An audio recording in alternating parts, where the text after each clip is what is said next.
The morning and night routine that is going to change your life. And yes, I'm going to probably use the 10 minutes because we're going to need it. After years of looking at my health from what felt like a billion different angles and trying every single supplement, protocol, treatment to ever exist, I finally feel safe and at peace with what is my morning and night routine, and it functions as the foundation of my mental and physical existence. A quick background about me and why this routine is so important to me. My health has always ebbed and flowed, or rather peaked and pitted. I was 10 when I first began my decade-long battle with an eating disorder, and following what felt like way too long fighting for my sanity, my physical health began to plummet as well.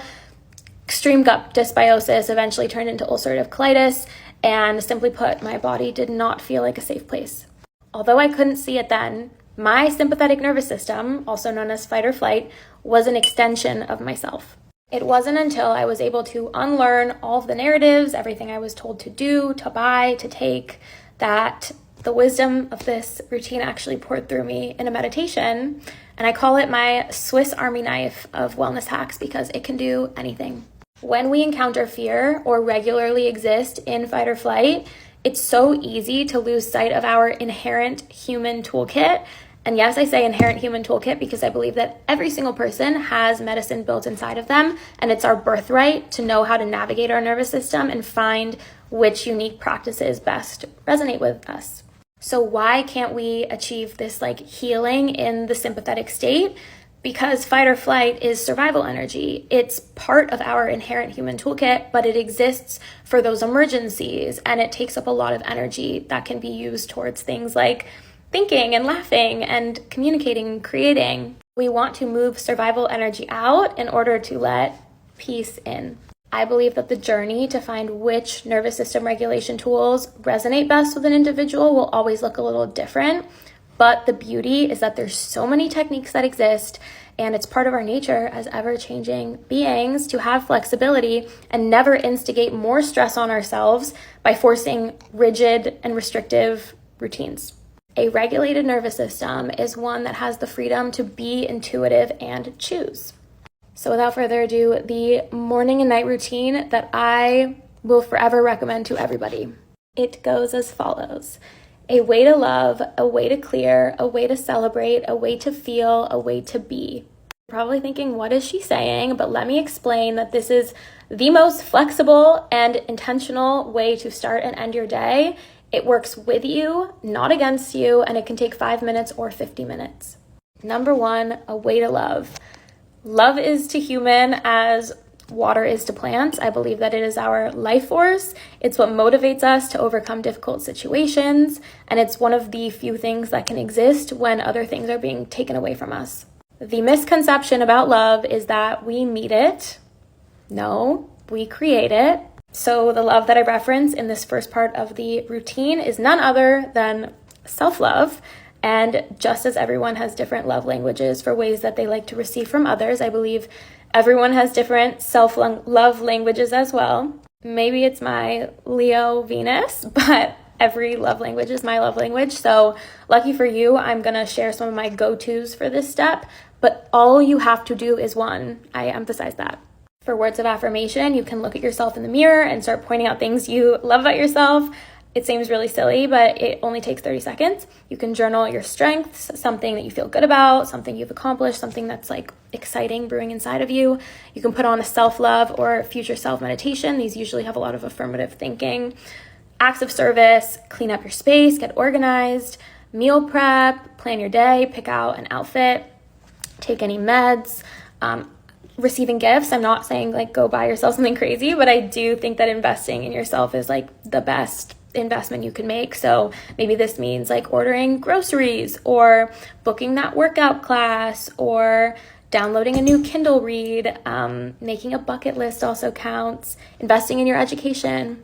Quality time can mean sitting outside with a morning coffee, soaking up the sun, sitting in a hot bath, doing an everything shower. It's my personal favorite. Physical touch, stretch, do yourself a facial massage or castor oil stomach massage. Any spa treatment counts. But self-love is a practice. It's not a perfect. So I don't want anyone to be overwhelmed with that. It exists within you. I always recommend doing the way to love category first because it really gives permission to clear, to celebrate, to feel, and to be. Okay, a way to clear. I believe that energy rolls over to the next day, and there's no better way to make space for safety and healing than to clear what is not safe or healing. My personal favorite way for a way to clear is to do the morning pages from Julia Cameron's An Artist's Way. You can do them at night.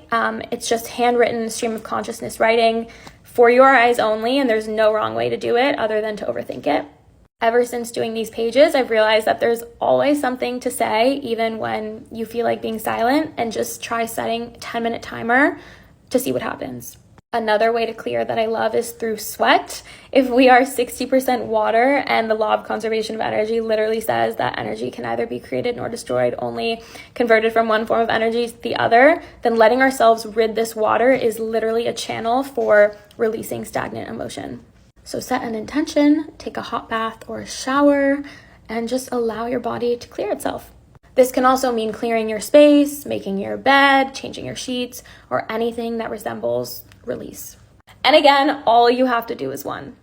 A way to celebrate. We live our entire lives in our bodies, and it's so easy to forget how far we've come or how much we've accomplished because it's happening up close. So until we take a step back, it's kind of hard to look at the big picture.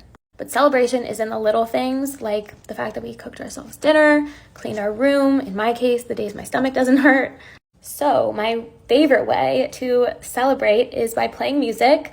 It just adds a little zest to the moments that we'd usually graze over, like brushing your teeth, making your tea, showering. It gives you a way to remember them and immerse yourselves in them.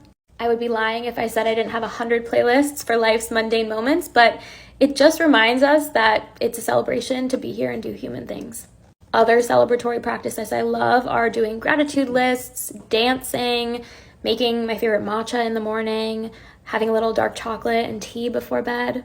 Okay, number 4, a way to feel via extensive nervous system regulation work. I've learned that we live so much of our lives in our heads, disconnected from both our emotions and our physical body, and feeling is the bridge between our emotions and our physical body. It's our tether into reality and our compass for navigating the human experience. The saying goes, we must feel to heal, but the idea is not to inflict any pain on the body. Feeling can be painful, but it just does not have to be. In the context of a morning and night routine. The idea is just to allow the body to be fully present with emotions, regardless of whether they're past or present, and eventually return to the present, feeling lighter and more in tune. My number 1 favorite right now is breath work. If you think about it, breath is the only thing that we can actually control in this crazy life. We can use it to strengthen our vagus nerve and parasympathetic nervous system. Just putting attention to breath is consciously distributing healing energy throughout the body. I love the app Open. It's literally a mind's playground. Other ones that you can do are body scan meditations, stretching, exercise, massages. The last step is a way to be. Switching the narrative from speed to slow is just such a challenge, especially when that's the opposite of what we do on the daily basis. We can rarely be when we're engaging with society and other people. So making that a principle of the morning and night routine is just such a blessing, truly moves the needle forward. My favorite way to do this is actually fiction reading. I think it's so meditative. It's such an easy way to just kind of like just be and enjoy and find something that resonates with you. It's just such a break, but also meditation, grounding, deep stretching again, laying. Overall, there are a million different combinations, probably more, for a way to love, a way to clear, a way to celebrate, a way to feel, a way to be. But I always just like to make sure that I'm checking off them, not in like a rigid way, but just as an intentional reminder.